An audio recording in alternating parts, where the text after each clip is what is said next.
சொல்றாரு, ஒரு பெரிய மரம் கீழே விழும் பொழுது அதை சுற்றிலும் இருக்கின்ற மண் பாதிக்கப்படுவது இயற்கை. அப்ப இந்திரா காந்திக்கு பொருந்துற விஷயம் லட்சுமணானந்த சரஸ்வதிக்கு பொருந்தாத.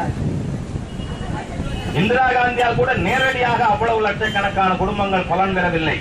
ஆனால் சுவாமி லட்சுமணானந்த சரஸ்வதியின் மூலமாக நேரடியாக ஆன்மீக ரீதியாக பொருளாதார ரீதியாக மேம்பாடு அடைந்த லட்சக்கணக்கான மலைவாழ் மக்கள் கந்தமால் மாவட்டத்திலே இருக்கிறார். அதனால முழு மாவட்டம் பற்றி எரியுது. ராணுவத்தை கூப்பிட்டு இருக்கு நவீன் சர்க்கார். என்ன பண்றது? ராணுவம் என்ன பண்ணும்? நான் சட்டம் படித்தவன். சட்டத்தில் என்ன தெரியுமா சொல்றான்? பெரும்பான்மை சமுதாயம் ஏற்றுக்கொள்ளாத விஷயத்தை சட்டத்திலே கூட கொண்டு வரக்கூடாது.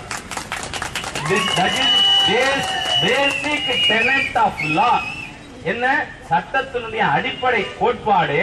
பெரும்பான்மை சமுதாயம் ஏற்றுக்கொள்ளாத விஷயத்தை, நிறைவேற்ற முடியாத விஷயத்தை சட்ட புத்தகத்திலே கூட கொண்டு வரக்கூடாது என்பது சட்டத்தினுடைய அடிப்படை கோட்பாடு.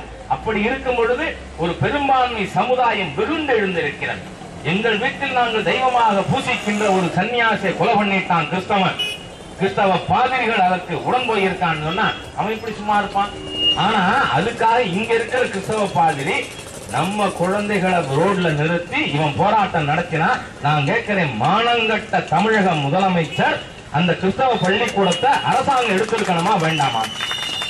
ஏன்னா இப்ப பாருங்க, திண்டுக்கல்ல நாம விநாயகர் கொண்டு போகும் பொழுது கருணாநிதியினுடைய காவல்துறை துப்பாக்கி சூடு நடத்துது, தடியடி நடத்துது, இந்துக்களை அடிச்சிருக்கு.